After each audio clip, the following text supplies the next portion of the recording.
Next మన concept వచ్చేసి deemed profit under section 41 అన్నమాట.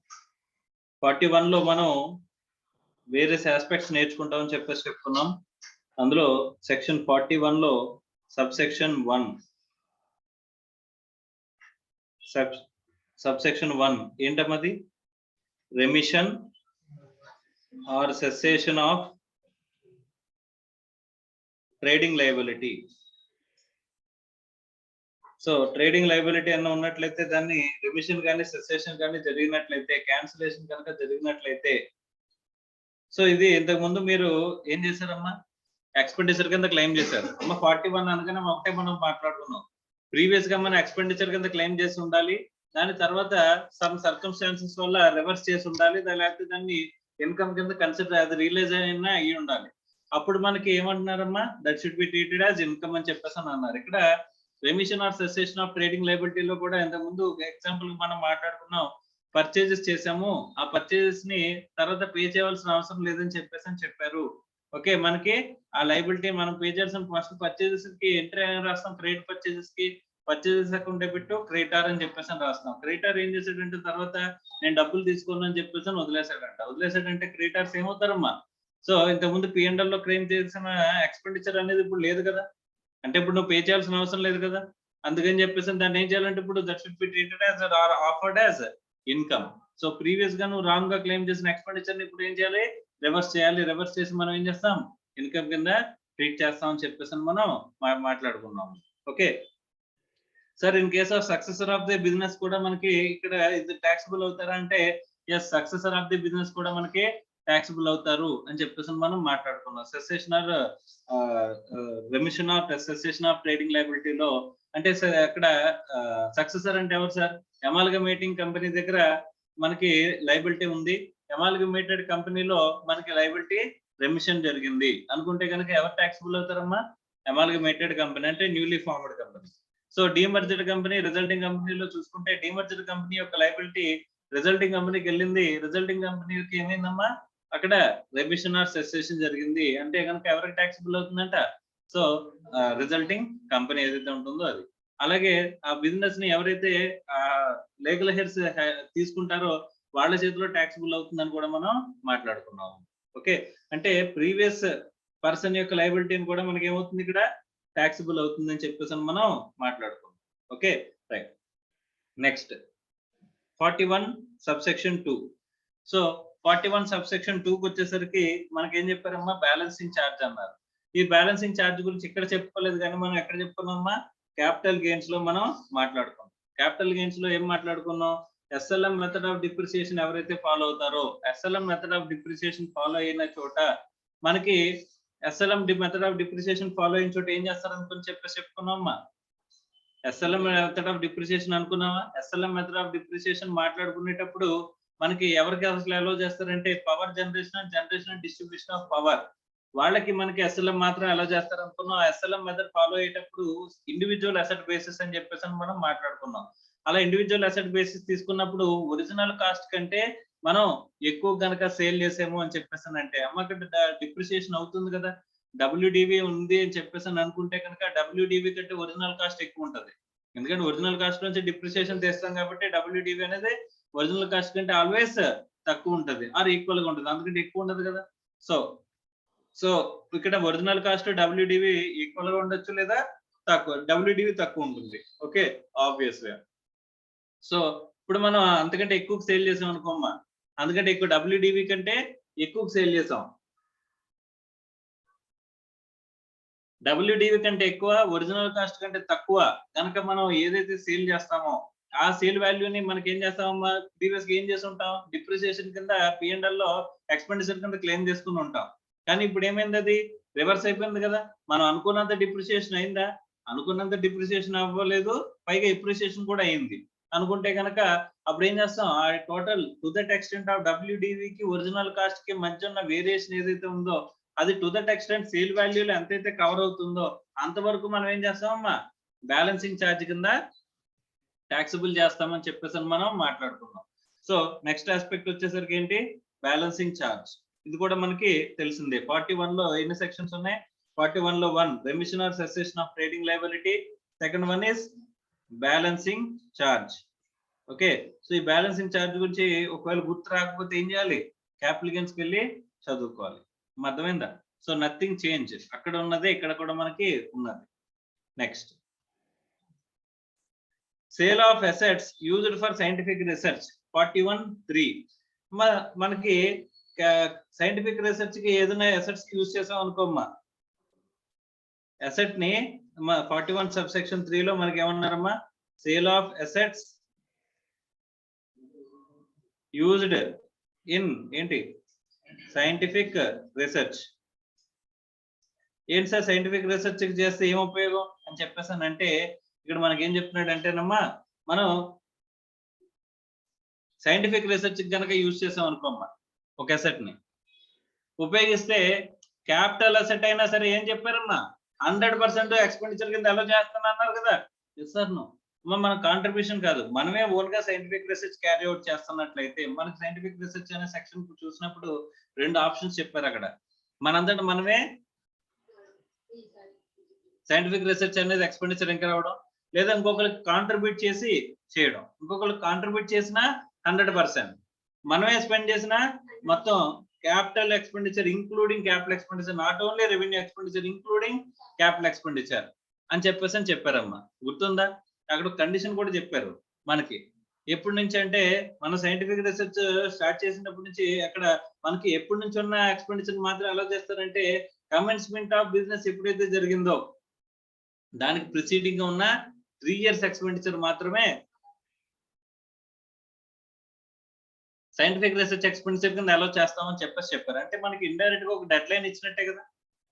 ఇప్పుడు ఒక 6 years కనుక మనం తీసుకున్నాం అనుకో టైము ఏంటి, ఒక ప్రొడక్ట్ డెవలప్మెంట్ కి, అది ప్రొడక్ట్ డెవలప్ చేసి దానికి బిజినెస్ తో కమెంట్ చేయడానికి అనుకుంటే కనుక టోటల్ ఎన్ని ఇయర్స్ వస్తుంది అంటే చెప్పేసానంటే, ఫస్ట్ 3 years కి సంబంధించిన ఎక్స్పెండిచర్ వస్తుందా?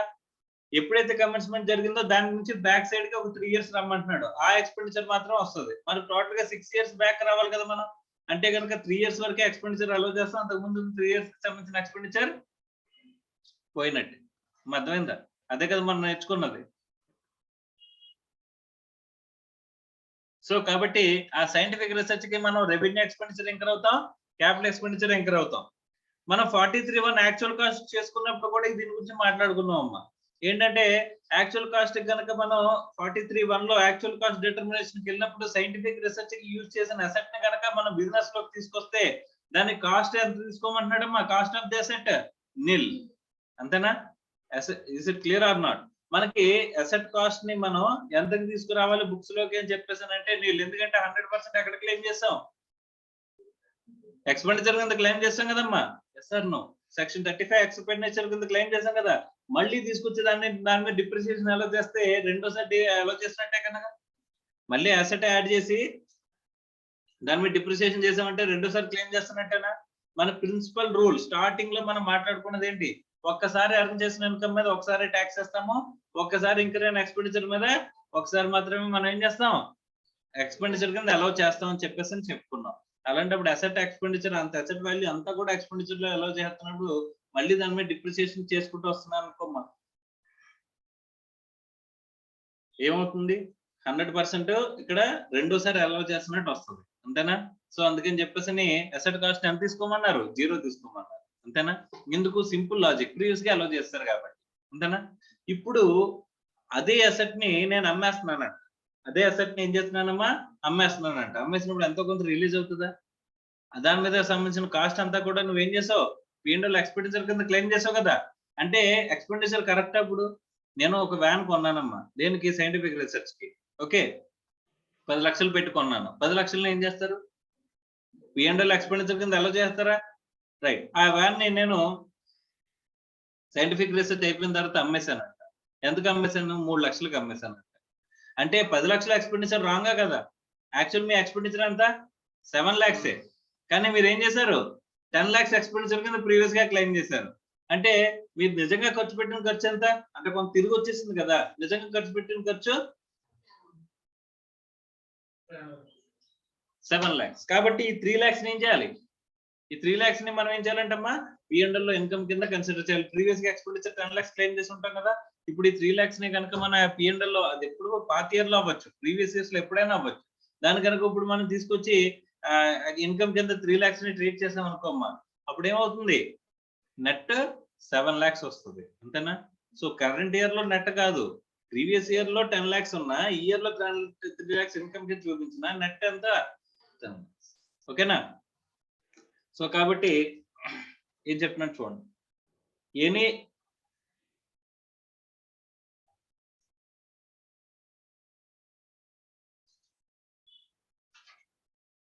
any amount realized on transfer of a asset used for scientific research is taxable business income to the extent deduction allowed under section 35 in the year in which transfer takes place. Apart from the sale proceeds, the receipts of the nature of insurance, salvage or compensation, if any, shall also be considered under this section అని చెప్పేసి అంటున్నాడు. అమ్మ మీకు amount release అయిందని ఏం చేస్తారంట, taxable business income కింద చూపించాలి అంటున్నాడు. ఒక వ్యాన్ అనుకున్న ఎగ్జాంపుల్ కి, ఆ వ్యాన్ అమ్మేయడం ద్వారా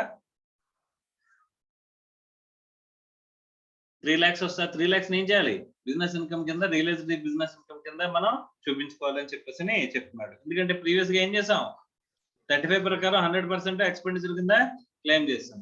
అది ఏ సెక్షన్ ప్రకారం చెప్తున్నాడమ్మా, 41(3) ప్రకారం చెప్పేసి చెప్తున్నాడు. ఓకే, సో థర్డ్ సెక్షన్ ఏంటమ్మా, 41(3) sale of asset sale of assets used in scientific research. Next 41(4). 41(4) గురించి మనం ఆల్రెడీ మాట్లాడుకున్నాం. ఎక్కడ, బ్యాడ్ డెట్స్ ని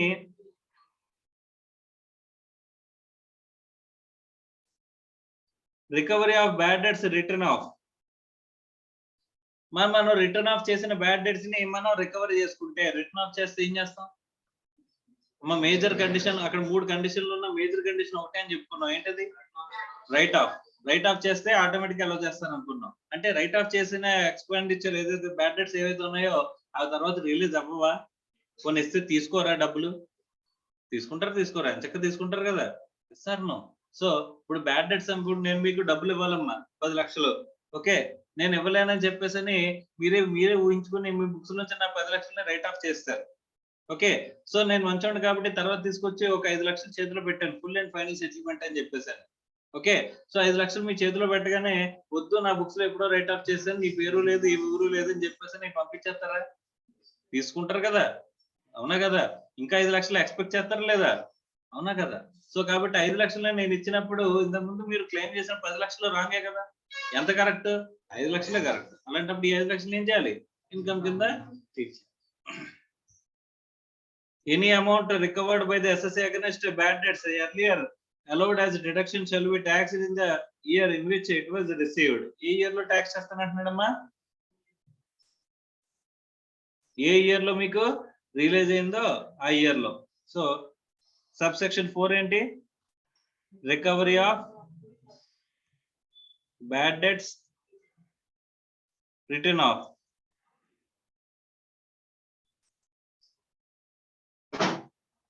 next sub section 5. Next sub section 5 ఏముందమ్మా, profits from the discontinued business అని చెప్పేసి అంటున్నారు. ఓకే, చూడండి, in case of SSC is chargeable to tax in respect of any amount deemed as profit under section 41 relating to a discontinued business other than the speculative business, then any loss incurred in the year in which the business was discontinued shall be allowed as set off against such profit.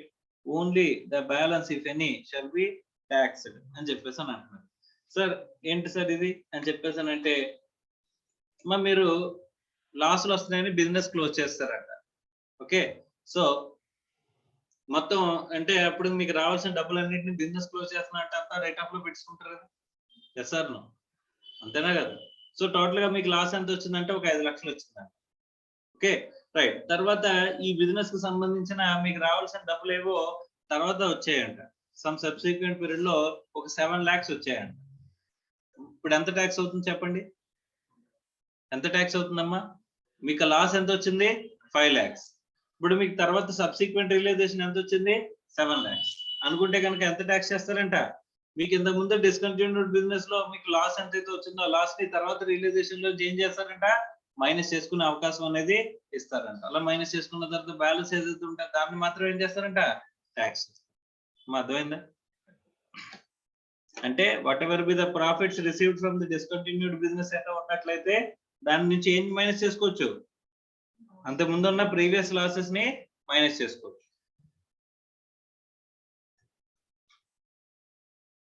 So profits from discontinued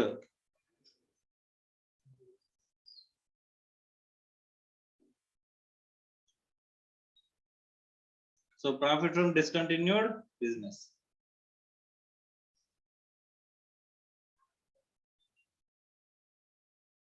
so ఇక్కడతో మనకి ఏం complete అయినదమ్మా, ఇక్కడతో మనకి deemed profit section 41 అనేది complete అయింది. ఓకేనా? Next అక్కడ ఒక బాక్స్ ఉంది కదమ్మా, ఆ బాక్స్ ఒకసారి చదవండి. చదువునాను బయటకు.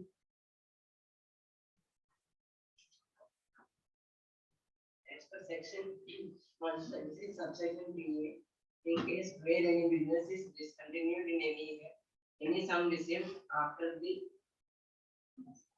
discontinuance shall be deemed to be the income of the recipient and charged to tax accordingly in the year of receipt by virtue of section 176 subsection 4. Recipient వదిలేసి ఫుల్ స్టాప్ పెట్టి ఆ తర్వాత బై వర్చ్యూ ఆఫ్ 176(4) అనేది తర్వాత point. Okay, so ఏ ఎవరి చేతిలో taxable అవుతుందని చెప్పేసి అని అంటున్నాడమ్మా, 176(3A) లో రిసిపియంట్ చేతిలో ట్యాక్సిబుల్ అవుతుంది అని చెప్పేసి అని అంటున్నాడు. ఏ ఇయర్ లో ట్యాక్సిబుల్ అవుతుంది, ఏ ఇయర్ లో రిసీవ్ అవుతుందో ఆ ఇయర్ లో. అంటే బిజినెస్ డిస్కంటిన్యూ చేసిన పీరియడ్, రిసీవ్ చేసుకున్న పీరియడ్ రెండో ఒకటేనా? రెండు వేరు వేరు కదమ్మా. నేను ఎప్పుడు 2010-11లోనే బిజినెస్ డిస్కంటిన్యూ చేస్తాను, కానీ దాన్ని రిసిప్ట్ అనేది ఇయర్ లో రావాలి. వచ్చినా సరే ఏం చేస్తారు, tax. Next By virtue of section 176 subsection 4, where any profession is discontinued in any year on account of the cessation of the profession or by the retirement or death of the person carrying on the profession, any sum received after the discontinuance shall be deemed to be the income of the recipient and charged to tax in the year.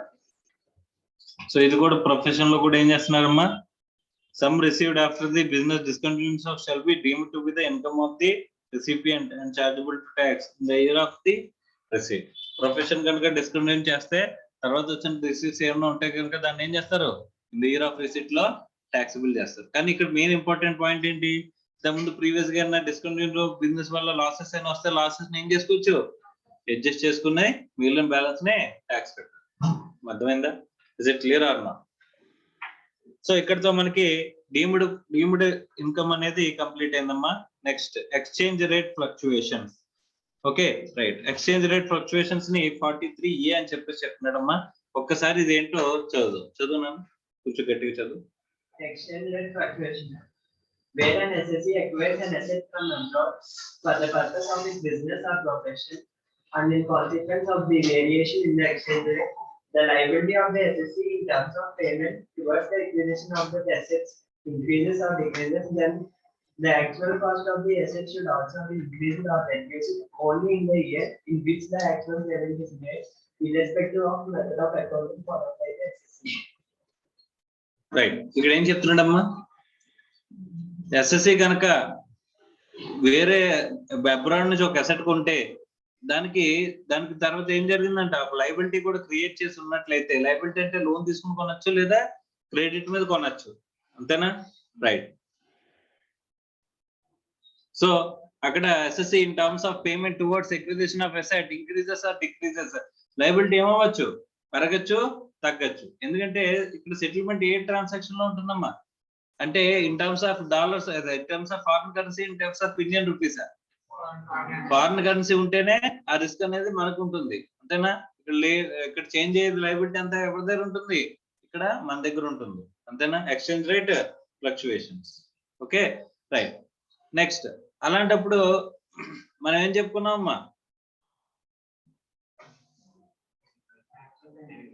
Actual payment చేసినప్పుడే మనం ఏమనుకున్నామమ్మా, ఇది ఎక్కడ మాట్లాడుకున్నాం, 43 subsection 1 లో actual cost determination లో మనం ఏమనుకున్నాం, add are less. Add అనే చోట ఏమన్నారు, increase in liability. Okay, so అదే లెస్ అన్న చోట ఏమన్నారమ్మా, డిక్రీజ్ ఇన్ లయబిలిటీ. అంటే లయబిలిటీ డిక్రీజ్ అయితే మనకి అసెట్ కూడా తగ్గుతుంది, లయబిలిటీ ఇంక్రీజ్ అయితే అసెట్ కూడా ఇంక్రీజ్ అవుతుంది. బట్ నోషనల్ గా 31st మార్చ్ ఎవ్రీ ఇయర్ మనం restatement and of foreign currency assets అని చెప్పేసి నేను చెప్తారమ్మా.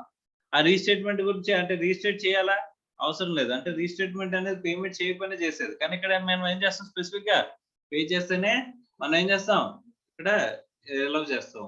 అర్థమైందా? నెక్స్ట్.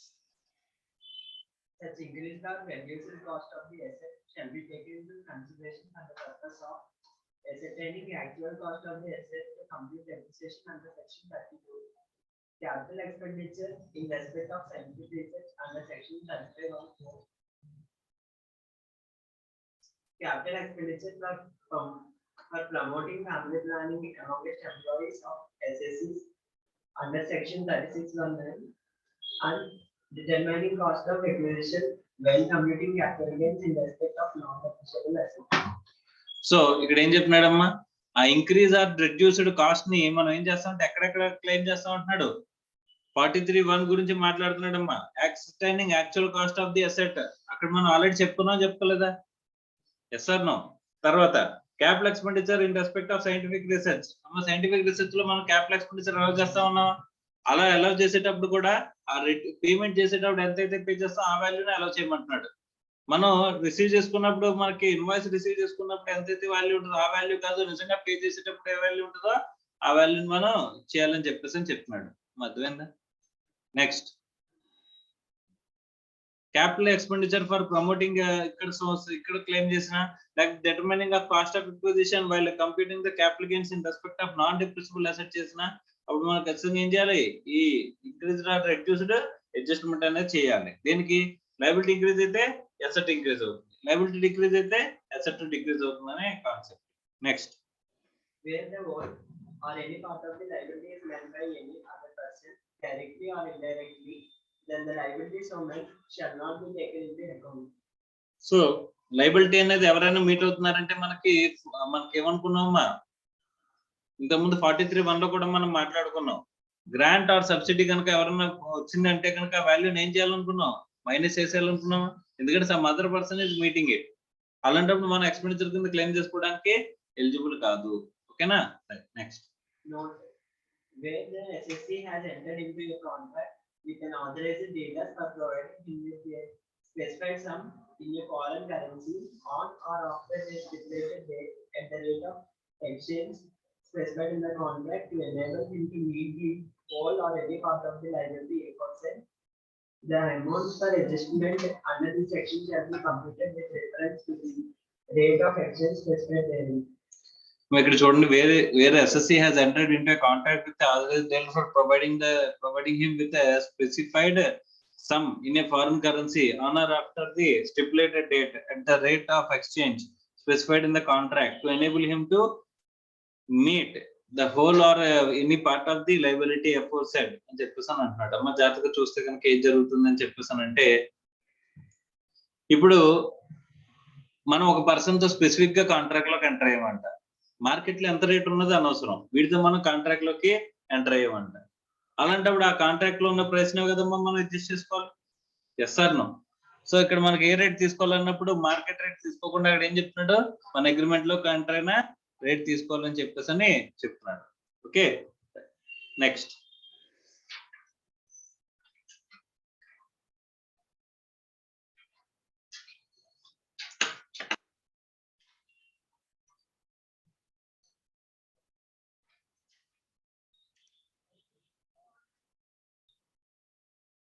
మనకి నెక్స్ట్ కాన్సెప్ట్ వచ్చేసరికి 43CA. So 43CA equals to ఏమని రాయాలి,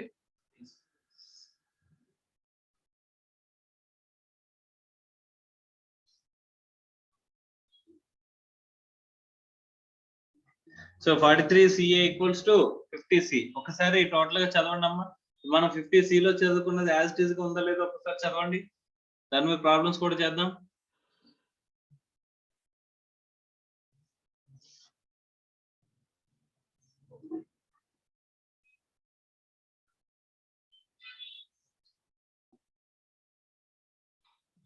Next we have entered into the last phase of the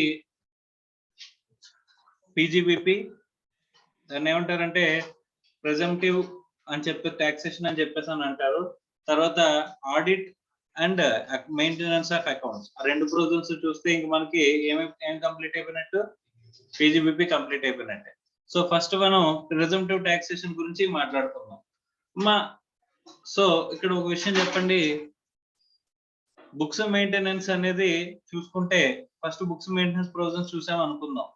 okay right, open చేద్దాం. ఓకే, బుక్స్ మెయింటెనెన్స్ ప్రొవిజన్స్ చూద్దాం. కానీ ఫస్ట్ బుక్ మెయింటెనెన్స్ ప్రొవిజన్ చూస్తే ప్రతి బిల్లు, లైక్ ఎగ్జాంపుల్ కి 25 rupees కి మనం పేమెంట్ చేస్తే దానికి వోచర్ మెయింటైన్ చేయమంటాడు. 50 రూపీస్ కి దాటి పే చేస్తే దానికి expenditure bill maintain చేయమంటాడు.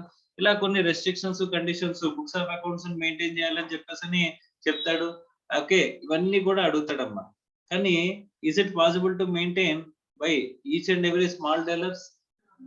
Small dealers అందరూ కూడా ఇక్కడ అలా చేయాల్సిన లైబిలిటీ ఉంటుందా అంటే చేయగలరా? ప్రాక్టికల్ పాసిబిలిటీస్ చూస్తే కనుక అలా చేసే అవకాశం అనేది లేదు.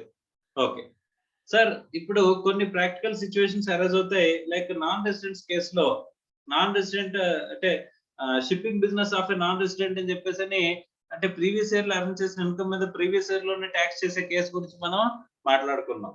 ఓకే, కాదంటే యాక్చువల్ గా నాన్ రెసిడెంట్ ట్యాక్సబిలిటీ గురించి ఇక్కడ మనకి సిఏ ఇంటర్ లో లేదు కాబట్టి దాని మీద పెద్ద ప్రైమ్ ఫోకస్ అనేది లేదు.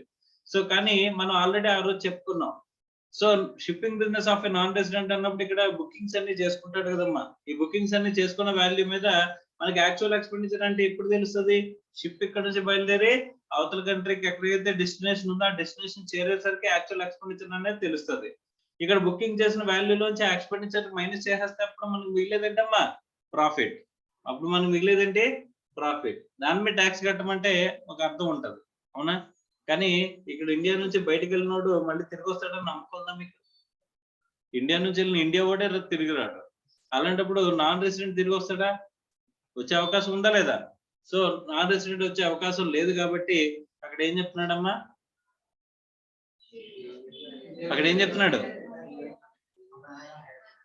ఏ ఇయర్ లో పే చేశారో ఆ ఇయర్ లోనే ట్యాక్సిబిలిటీ ట్యాక్స్ పే చేసిన తర్వాత వెళ్ళమని చెప్పేసి బయటకి, ఇండియా నుంచి బయటకు వెళ్ళమని చెప్పేసి చెప్తున్నాడు. కానీ అప్పుడు వాడి దగ్గర ఉన్న రియల్ ప్రాబ్లం ఏంటి? యాక్చువల్ ప్రాఫిట్ వస్తుందా? ఆడ ఎప్పటి నుంచి ఎక్కడ ఎంత ఎక్స్పెండిచర్ అవుతాయి అనుకుంటే ఏమో చేంజ్ చేస్తాం, ఎస్టిమేటెడ్ ఎక్స్పెండిచర్ వస్తుంది. కానీ యాక్చువల్ ఎక్స్పెండిచర్ వస్తుందా? కాదు. సో అలాంటప్పుడు దేని మీద ట్యాక్స్ కట్టాడు? ప్రాఫిట్ మీద కదా. ఆ ప్రాఫిట్ మీద కడతానని చెప్పేసి అండర్టేకింగ్ ఇచ్చేస్తే సరిపోతుందా? ఇస్తే సరిపోతుందా? సాటిస్ఫాక్టరీ అరేంజ్మెంట్స్ అన్నా చేయాలమ్మా. ఏం చేయాలి? సాటిస్ఫాక్టరీ అరేంజ్మెంట్స్ అన్నా చేయాలి for the payment of the tax. అంతేనా?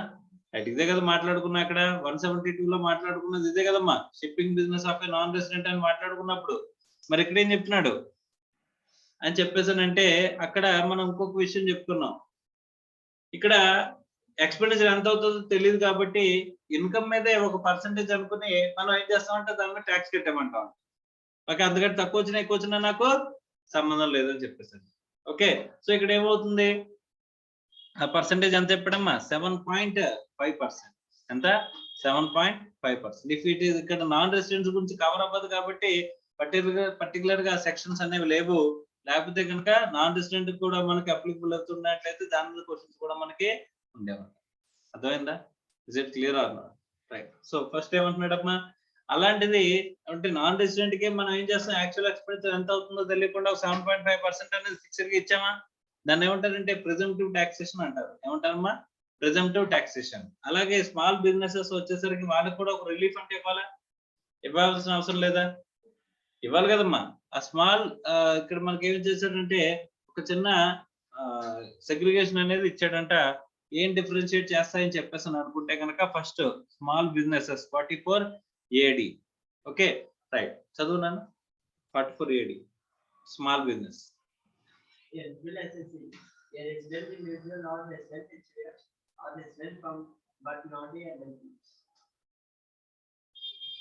సో స్మాల్ బిజినెస్ అంటే ఏం చెప్తున్నాడమ్మా? ఎలిజిబుల్ ఎస్సీస్ ఎవరంట? A resident individual a resident HUF or resident firm but not LLP. మా స్టార్టింగ్ లో ఇక్కడ మనకి బేసిక్ పర్సన్ డెఫినేషన్ చూసామా 231 గుర్తుందా? 2 సబ్సెక్షన్ 31 లో పర్సన్ డెఫినేషన్ లో ఏం చెప్పారు? ఫార్మ్ ఇంక్లూడింగ్ ఎల్ఎల్పి అన్నారు.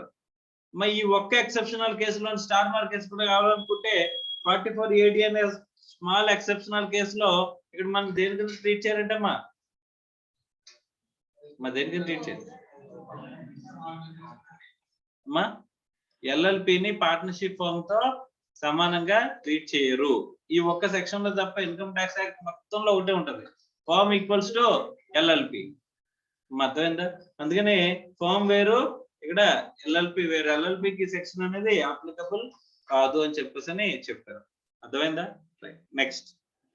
In the case of an eligible assessee carrying on any business whose gross receipts or total turnover from such business does not exceed 2 crore, a sum equal to a specified percentage of the gross receipts or such higher amount sum as declared by the assessee in the return of income shall be deemed to be the income from such business. ఏమంటున్నాడమ్మా? ఒకవేళ మీ turn over కనుక 2 crores దాటలేదు అని చెప్పేసాను అనుకుంటే ఎంత? 2 crores. 2 crores దాటలేదు అనుకుంటే ఒక specified percentage ఇస్తాను, ఆ స్పెసిఫైడ్ పర్సెంటేజ్ మీరు ఆఫర్ చేసి మీరు ఏం చేసుకోవచ్చు? ట్యాక్స్ కట్టేసుకోవచ్చు అని చెప్పేసి అంటున్నాడు. అలా కడితే మాకు ఉపయోగం ఏంటి? ఫస్ట్ మీరు అడిగేది ఏంటి? అలా కడితే కనుక మాకు ఉపయోగం ఏంటి అని చెప్పేసానంటే no need to maintain books of accounts అంట. No need to maintain books of accounts and not to get them audited. అసలు బుక్స్ ఎక్కర్లేదురా బాబు అంటే మళ్ళీ దాని మీద ఆడిట్ చేయాల్సిన అవసరం ఉందా? చేయించాల్సిన అవసరం ఉందా లేదా? లేదంట. ఓకే సార్, ఆ స్పెసిఫైడ్ పర్సెంటేజ్ ఎంత? చదువు. The specified percentage is as follows: received turnover or gross receipts by an account payee check or an account payee bank drop or use of electronic clearing system through a bank account or through such other electronic modes as may be prescribed and on or before the due date of filing written of income or section 131. So very important అమ్మా. 2 star మార్కులు వేసుకుంటూ కావాలనుకుంటే అక్కడ మనకి turn over వస్తుంది కదమ్మా, మనకి turn over వస్తుంది కదా. ఆ టర్న్ ఓవర్ ఎలా వచ్చి ఉండాలంట? మొత్తం అంతా అకౌంట్ పే చెక్ ద్వారా కానీ, అకౌంట్ పే డాట్స్ ద్వారా కానీ, ఇంకా so electronic clearing system through bank account కానీ మనకి అదర్ ఎలక్ట్రానిక్ మోడ్స్ ద్వారా కానీ వచ్చి ఉండాలంట. మరి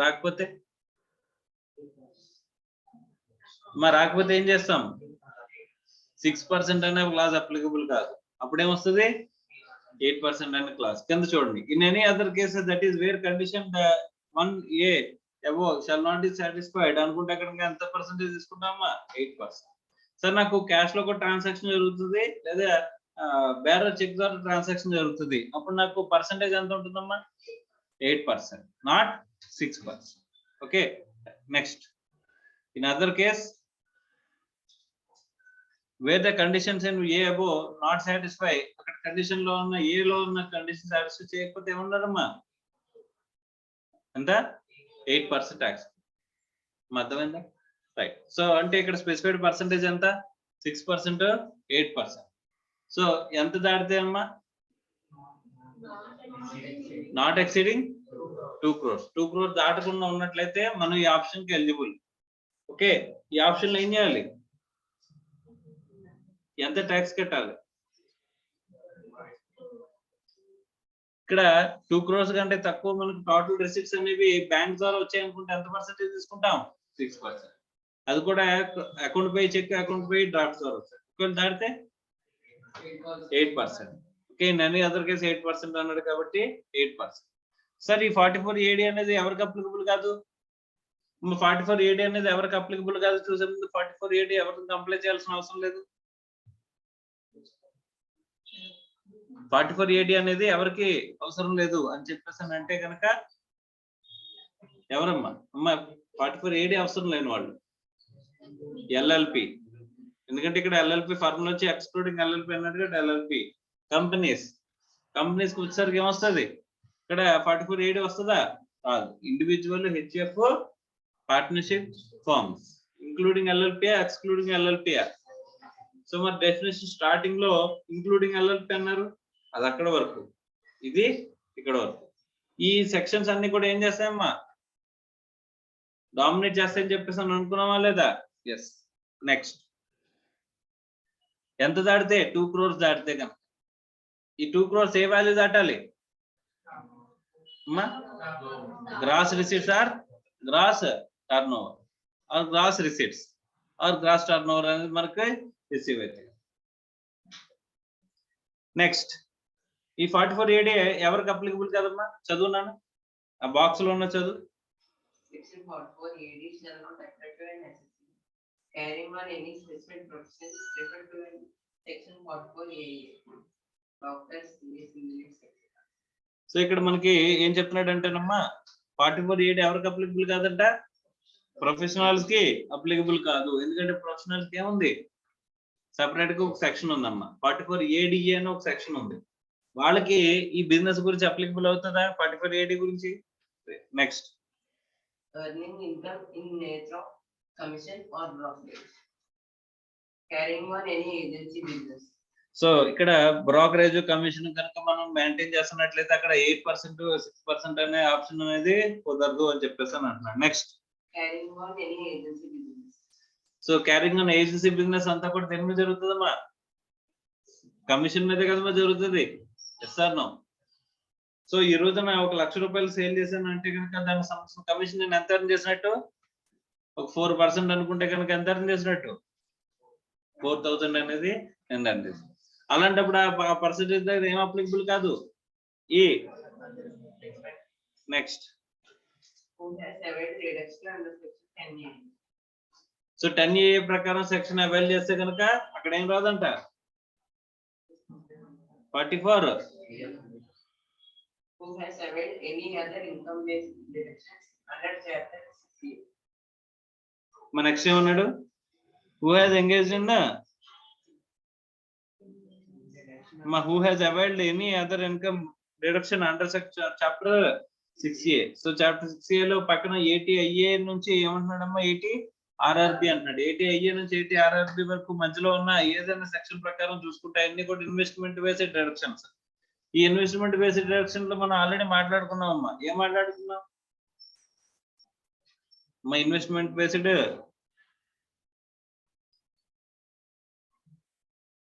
ఇక్కడ చాప్టర్ 6A డైరెక్షన్స్ కనుక మనం 80IA నుంచి 80RRB వరకు మనం కనుక ఏం చేసామమ్మా?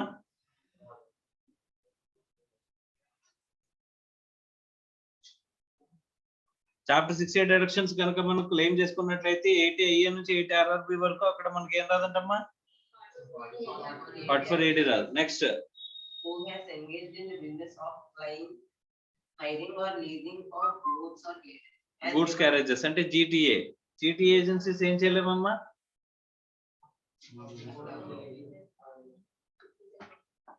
మా GTA ఏవైతే ఉన్నాయో GTA లో మనం ఎక్కడ మాట్లాడుకున్నాం అంటే ఎక్స్పెన్సెస్ లో మాట్లాడుకున్నాం. ఇక్కడ 40A3 క్యాష్ ఎక్స్పెన్సెస్ లో మాట్లాడుకున్నాం. అక్కడ 20,000 అలా వాళ్ళకి వచ్చేది సార్, 10,000 అలా వాళ్ళకి వచ్చేది ఏమవుద్ది? 35,000 అని చెప్పేసి చెప్పుకున్నాం. సో ఇక్కడ వాళ్ళకు కూడా ఈ ఎగ్జామ్షన్ అనేది ఇస్తున్నాం. సో 44AD అప్లికబుల్ కాదు ఈ GTAకి. ఎందుకంటే కనుక వాళ్ళకి సపరేట్ సెక్షన్ ఉంది. పైన ప్రొఫెషన్ కూడా అప్లికబుల్ కాదన్నారు. అక్కడేమనుకున్నాం? 44AD అనే సెక్షన్ ఉంది. ఇక్కడ 44 GTA గూడ్స్ ట్రాన్స్పోర్ట్ ఏజెన్సీకి 44AD అనేది అప్లికబుల్ కాదు, ఎందుకంటే 44AE ఉంది కాబట్టి. అర్థమైందా?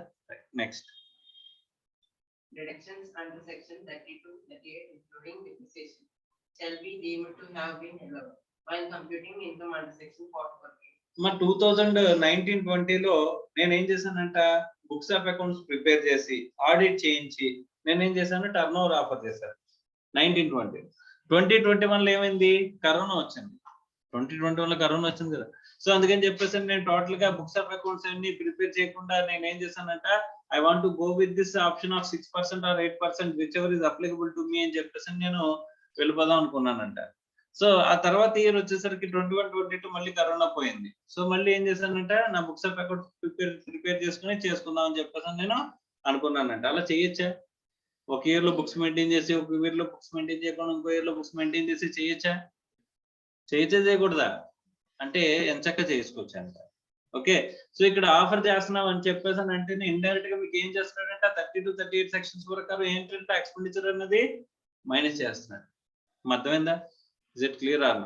సో ఈ వాల్యూని మనం ఏం చేయాలి? మా వాల్యూని ఏం చేయాలి?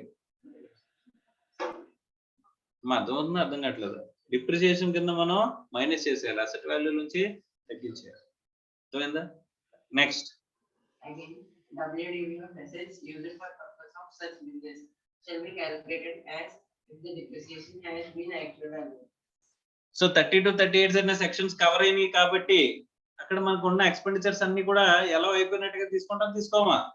ఎస్, తీసుకుంటాం. Next again WDV as asset of the purpose of the business shall be calculated as if the depreciation had been actually allowed. అంటే ఏం చేస్తామంట? WDV వాల్యూ నుంచి డిప్రిసియేషన్ ఏం చేస్తాం? మైనస్ చేస్తాం. అర్థమైందా?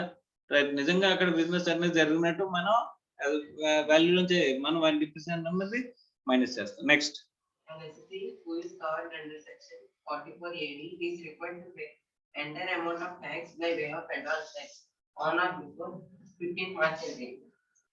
ఇక్కడ నార్మల్ గా అడ్వాన్స్ ట్యాక్స్ డ్యూ డేట్స్ ఏంటంటే 4. అడ్వాన్స్ ట్యాక్స్ డ్యూ డేట్స్ అన్ని 4. కానీ ఈ పర్టికులర్ సెక్షన్ వాళ్ళకి అడ్వాన్స్ ట్యాక్స్ ఒకటే డ్యూ డేట్ అంటే ఏంటది? 15th March. ఆ 15th March లో ఏం చేయొచ్చు? మొత్తం ట్యాక్స్ అనేది పే చేసేది. ఓకే, సో ఇక్కడ బుక్స్ ఆఫ్ అకౌంట్స్ మెయింటైన్ చేయాల్సిన అవసరం ఉందా? ఆడిట్ చేయించాల్సిన అవసరం ఉందా? సో ఇది ఎవరికి అప్లికబుల్ అవుతుంది? ఓన్లీ స్పెసిఫిక్ గా 2 crores కంటే తక్కువ బిజినెస్ వాళ్ళకి మాత్రమే, ప్రొఫెషన్ వాళ్ళకి సెపరేట్. అర్థమైందమ్మా? Next Where in respect of any previous year, income has been declared by the eligible assessee under section 44 AD, and if the assessee has declared income not in accordance with this section for any of the 5 consecutive assessment years, then the assessee shall not be eligible to claim the benefit of this section for 5 assessment years subsequent to the assessment year relevant to the previous year of such attendance. So ఇందాక మనం అనుకున్నాం ఒక year ఇలాగా ఒక year అలాగా మనం follow అవ్వచ్చు అని చెప్పేసి అంటే ఏం చెప్పారమ్మా? ఇక్కడ దానికి సొల్యూషన్ ఇక్కడ చెప్తున్నారమ్మా. ఏం చెప్తున్నారు? ఒక్కసారి కనుక మనం ఈ ఆప్షన్ లోకి వస్తే ఎన్నాళ్ళు ఉండాలంట? 5 years వరకు ఇదే ఆప్షన్ లో ఉండాలంట. 5 years తర్వాత అప్పుడు ఏం చేయొచ్చు? ఆప్షన్ నుంచి చేంజ్ అవ్వచ్చు. Okay, right. సో మళ్ళీ చదవమ్మది. Where in respect of any previous year income has been declared by the eligible assessee under section 44 AD, and if the assessee has declared income not in accordance with the section for the any of the 5 consecutive assessment years, then assessee shall not be eligible to claim benefit of this section for 5 assessment years subsequent to the assessment year relevant to the previous year in which such violation takes place. అంటే ఒక్కసారి కనుక నేను ఈ section లోకి వచ్చానంటే ఆ తర్వాత ఎన్నాళ్ళు కంటిన్యూ అవ్వాలి? సో కాకుండా నెక్స్ట్ ఇయర్ లో నేను కనుక ఈ సెక్షన్ నుంచి బయటకు వస్తాను అనుకోమ్మా, అప్పుడు ఏం చేయాలంట? అక్కడ కంటిన్యూస్ గా పీరియడ్ లో ఎన్ని ఇయర్స్? 5 years వరకు మళ్ళీ సెక్షన్ పక్క చూడకూడదు. సార్ లాస్ట్ ఇయర్ నా టర్న్ ఓవర్ ఎంత అని చెప్పేసి అంటే 40-50 lakhs అమ్మా, దానికి నేను బుక్స్ ఆఫ్ అకౌంట్స్ మెయింటైన్ చేయడం అని చెప్పేసి 6% or 8% వెళ్ళిపోదాం అనుకున్నాను. ఆ తర్వాత ఏం మళ్ళీ ఏం చేశానంటే మళ్ళీ రిటర్న్ ఆఫ్ ఇన్కమ్ ఇక్కడ మనకి ఏం చేసామమ్మా? ఈ యాక్చువల్ ప్రాఫిట్స్ క్యాలిక్యులేట్ చేసి దాన్ని ఆడిట్ చేయించుకున్నాం అంట. అంటే ఈ సెక్షన్ నుంచి బయటకు వచ్చినట్టే కదా, బుక్స్ ఆఫ్ అకౌంట్స్ మెయింటైన్ చేసి మనం ఏం చేసాం? ఆడిట్ చేయించుకుంటే కనుక ఇక్కడ దీని నుంచి బయటకు వస్తున్నట్టే కదా.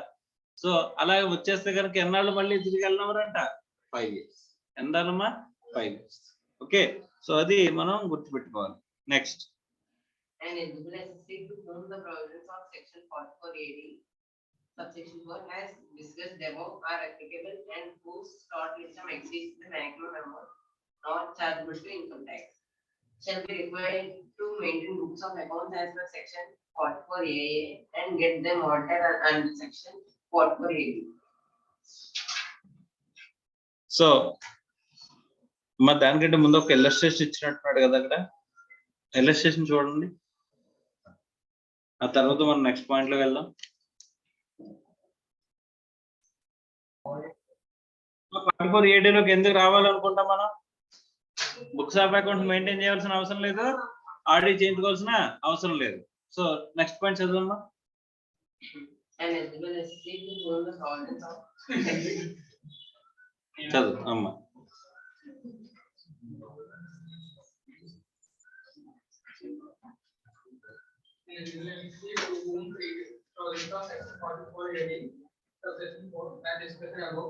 are applicable and whose total income exceeds maximum amount not chargeable to income tax shall be required to maintain sub account as per section 44A and get them or section 44AB. ఇక్కడ చాలా important ఏంటంటే star mark వేసుకోండి. మనకి ఇక్కడ 44AD అనే 4 లో ఇచ్చిన option లో ఏంటంటే అమ్మా, వాళ్ళ టోటల్ ఇన్కమ్ అనేది exceeding the maximum exemption limit amount not chargeable to tax. Okay, అంటే చార్జబుల్ టు ట్యాక్స్ లో చూపించిన దానికంటే అంటే 2,50,000 చార్జబిలిటీ సెక్షన్ అనుకోమ్మా. అంటే మనకి బేసిక్ ఎగ్జంప్షన్ లిమిట్ అంటే అదే కదా, అంటే అక్కడ నుంచే కదా ట్యాక్స్ మొదలవుతుంది. వాడి ఇన్కమ్ అనేది 2,50,000 కంటే తక్కువ ఉందంట. వాడి ఇన్కమ్ అనేది 2,50,000 కంటే తక్కువ ఉంటే ఒకలాగా, 2,50,000 దాటితే ఒకలాగా అని చెప్పేసి చెప్తున్నాడు. 2,50,000 దాటితే కనుక అప్పుడు ఏం చెప్తున్నాడమ్మా, shall be required to maintain books of accounts and get them audited. Sir 2 కోట్ల వరకు కంటే లోపల ఉందంట. అప్పుడు నా టర్న్ ఓవర్ ఎంత ఉంది, 1 కోటి రూపాయలు ఉందంట. టర్న్ ఓవర్ 1 కోటి రూపాయలు ఉందంట. కానీ నా ఇన్కమ్ వచ్చేసరికి 1,50,000 ఉందంట. నా ఇన్కమ్ ఎంత ఉందమ్మా, 1,50,000 ఉందంట. ఓకే, సో ఇప్పుడు నేను నాకు ఇక్కడ బుక్స్ ఆఫ్ అకౌంట్స్ మెయింటైన్ చేసి ఆడిట్ చేయించాల్సిన అవసరం ఉందా? ఎందుకంటే నా ఇన్కమ్ అనేది ఎంత ఉంది, less than basic exemption limit అనేది ఉంది కాబట్టి నేను బుక్స్ ఆఫ్ అకౌంట్స్ మెయింటైన్ చేయక్కర్లేదు, ఆడిట్ చేయించక్కర్లేదు. ఎప్పుడు నేను మెయింటైన్ చేయాలి కంపల్సరీ గానీ, more than basic exemption limit ఉంది, ఇక్కడ లెస్ దాన్ లిమిట్ పర్సెంటేజ్ ఉంది. ఇప్పుడు 80 లక్షలు టర్న్ ఓవర్ అంట. 80 లక్షల మీద టర్న్ ఓవర్ అయితే నాకు ఇన్కమ్ ఎంత చూపిస్తున్నానంటే నేను 4 లక్షలు చూపిస్తున్నానంట. ఎంత చూపించాలి? 8% అంటే ఎంత, 6,40,000 చూపించాలి. కానీ నేను ఎంత చూపిస్తున్నాను, 4 lakh. అంటే బేసిక్ ఎగ్జంప్షన్ లిమిట్ కంటే ఎక్కువ కదా? ఎస్, బేసిక్ ఎగ్జంప్షన్ లిమిట్ కంటే ఎక్కువ. కానీ ఇక్కడ చెప్పిన ఆ పర్సెంటేజ్ కంటే తక్కువ ఉంటే కనుక మనం ఏం చేయాలంట, ఖచ్చితంగా బుక్స్ ఆఫ్ అకౌంట్స్ మెయింటైన్ చేయాలి, వాటిని ఆడిట్ చేయించుకోవాలి. ఓకే, సో తర్వాత ఏం స్టార్ట్ అవుతున్నాయి, ఇల్లస్ట్రేషన్ స్టార్ట్ అవుతున్నాయి. ఒకసారి ఇల్లస్ట్రేషన్స్ అనేవి చూద్దాం.